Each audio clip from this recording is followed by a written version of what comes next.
So, tama nga yung sinasabi nila, if yung cup mo hindi puno, hindi mo yun mabibigay sa ibang tao kung wala naman laman yung cup mo, right? I did this trip na 40 days. I was just alone. So, I had so much time to think, to rethink, to create, alam nyo yun, atras abante ka. One day, okay na ako.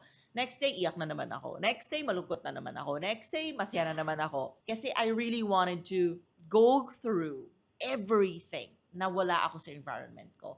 I don't know if you guys are aware, but sabi sa akin ng therapist ko, yung regulation ng emotions mo when you're alone is so hard. That's why a lot of people give up. It's a skill that we need to start mastering habang bata pa tayo.